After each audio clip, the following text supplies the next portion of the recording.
My story begins in childhood when my father told me that nothing happens after we die. I became an atheist on the spot, and my subsequent medical education reinforced the certainty that what you see is what you get. I was confident that when your body dies it's all over. As a physician I was taught that death is the enemy to be fought at all costs. As a member of the hospital resuscitation team, I would rush to the rescue, pumping on a patient's chest and barking out orders, trying to save a life. But back in the 1980s, saving lives was almost always an exercise in futility. Virtually none of the patients left the hospital alive. I used to feel guilty putting the patients through what we called the flog. I would look down at the body and wonder if the person was conscious and what it would be like. How miserable and scary to be conscious while being subjected to a futile death ritual, only to slip away into oblivion. Amazingly, 2 years later, this is exactly what happened to me. I was totally aware as I went through the dying process, but instead of being scared, I was in a blissful transcendent state. It happened during my second pregnancy, when an ultrasound showed that the placenta had grown over the birth canal and was covering the entire front inner wall of my uterus. This meant that during the cesarean section the surgeon would have to cut directly through the placenta, which is essentially a spongy mass of dilated veins, to prepare for significant blood loss. I began donating my blood to be transfused back if needed. As my uterus enlarged, the placenta started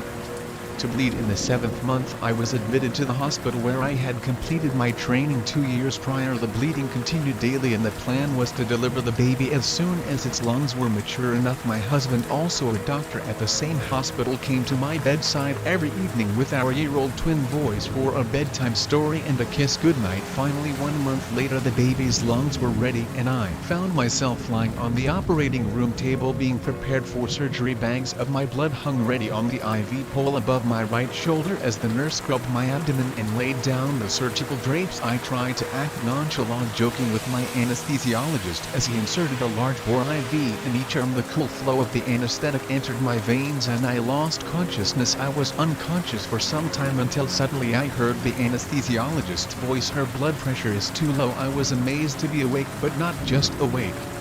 Super alert, more aware than ever before in my life. It was wondrous that this heightened state was beyond the reach of the drugs bathing my brain. I could feel the painless tugging of the surgery, although I couldn't see because my eyelids were taped shut to protect the corneas. I could hear the anesthesiologist anxiously asking the surgeon about blood loss. The surgeon's tense answer was shocking: "The baby's gone." Just as my mind tried to grapple with those words, the anesthesiologist cried out that I had no blood pressure at all. In the next instant I felt a profound stillness in the center of my chest. Something was missing: the beat of my heart. My heart had stopped beating and nobody else knew it yet. And suddenly I could see everything in the room. The bags of blood were already being transfused. My anesthesiologist crouched on a stool next to me, oblivious to the fact that I had no heartbeat. Then a series of loud beeps from the cardiac monitor sent out the alarm. The anesthesiologist sprang up and slammed the large red knob on the wall, summoning the hospital resuscitation team. He flung off the surgical drapes and began pumping on my chest with his muscular arms. My ghostly pale body flopped up and down. The worst had happened. I had lost my baby, lost all my blood, and now I was having a cardiac arrest. But amazingly, instead of being terrified, I was watching the catastrophe from a space of extraordinary equanimity. Even as I realized I was dying, it was all over and I was about to slip into nothingness. But first, a flog. In a moment the resuscitation team would burst into the room, pounce on my body, and go through the motions of the usual ritual. But something in me already knew it was useless to fight. The only thing to do was relax and let go. The stillness in my chest expanded and I could feel a current of energy drawing me inside. I let go into the flow, floating deep inside. All awareness of the room in my body dropped away. I was floating toward an edge, toward a vast emptiness beyond, and then gliding over an invisible threshold. I plunged backward in a graceful free fall, down and down into nothingness. Darkness engulfed me, and then nothing. No sense of the world or my own existence. Total blankness. Kaboom! A thundering sound echoed all around and I was suspended in space as if I had exploded through some great barrier. I was free. The echoes faded away, replaced by profound silence and velvety darkness like the night sky. All around, an endless expanse of penetrating darkness shimmered mesmerizing in all directions without a horizon. It was an astounding beauty, boundless sparkling light everywhere I turned. This light looked back at me, it knew me. This light was conscious, this beautiful light was consciousness itself, knowing, all-powerful, humming with possibility and the recognition dawn. This is a supreme reality. I was filled with awe and exhilaration. I began to soar through the vast expanse, delighting in its astonishing splendor in every direction. Then I became still, enveloped in velvety peace, resting in perfect repose. You must live. I heard a voice, a command, not in words but in a kind of thunder. You must live. I heard it again. The command was simple but baffling. Then I saw a twinkling point of light nestled deep within the darkness, a shimmering multifaceted sphere. On its many facets, colors flickered, scenes of a life I once lived, playing out simultaneously my life, my entire world contained in a grain of flickering light. You must live. The command resounded a third time, and now it was clear I was to return to that life. But how could I possibly fit into that tiny world? Besides, that person's life was all over. How could it possibly be resurrected? Then, in an unbroken flow of wordless communication, the knowledge of how I was to return to that life streamed into my awareness. I must be fearless, I must remain focused in the present moment, and I must maintain the certainty that I am going to live. Any distraction or worrying and I might not revive. There was a sudden stirring in a roaring sound like rushing wind, and I swirled around in a descending spiral, zooming downward at great speed. Then just as suddenly the commotion halted and my vision opened into the operating room. I was watching from above, the scenes spread out below, unfolding as if not a moment had passed. There was blood on the floor, the anesthesiologist still pumping on my chest, and the surgeon toiling away in my blood-filled abdomen. The resuscitation team rushed in, doctors bursting through the double doors, wide-eyed and breathless, taking their places around my body. I could feel their minds bracing for the inevitable. She's already gone, they thought, and it was true. My lymph body drained of all its blood, looked beyond any hope of resuscitation. Maintaining contact with the expanded state, I was like an opening through which the power of consciousness poured into the room. The life of Fatima in the foreground, the great space of consciousness in the background, both filled with the same beautiful light. The atmosphere was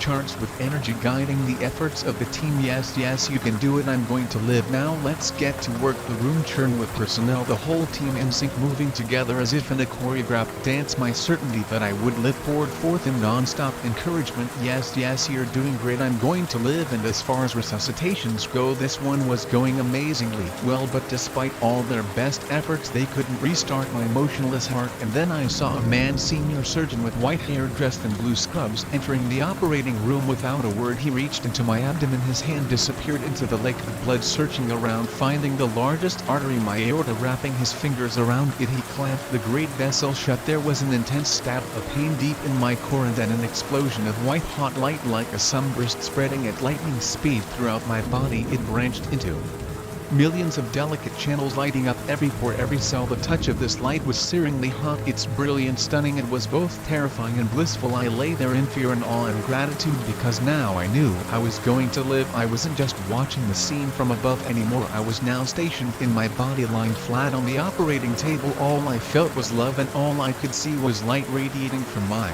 body. Then I heard the voice of the elder surgeon. Stop compressions. He can feel a throbbing in her aorta. Everyone fell silent, waiting. Sure enough, 8 minutes after it had stopped, my heart started beating again. I was ecstatic, brimming over with energy, joy, and gratitude. I wanted to leap up and dance around the room. A few minutes later, one of the doctors leaned over and whispered in my ear, delivering a message that filled me with even more joy. You have a beautiful baby girl, and she's doing fine. Just 5 days later, I left the hospital alive, revived, and mystified with a beautiful baby girl in tow. I was me again, but I was not the same. I felt totally new, and for a time my awareness and perception were extraordinarily sensitive and open. I could sense the inner state of others and felt connected to people even from a distance. I could look inside my body and see my own organs. I could feel an intense but harmless heat deep inside, as if my whole spinal cord was glowing red hot, and nothing, not even bags of ice laid out on my body, could cool it. When someone touched me, I could feel the energy flowing between us. My near-death experience brought many changes to my life. It launched me on the path of meditation, gave me the courage to take an extended leave from medical practice to raise my children, and inspired me to change the direction of my career. I devoted my medical practice exclusively to end-of-life care, joining the first wave of physicians in creating the new specialty of hospice and palliative medicine. I helped establish and directed one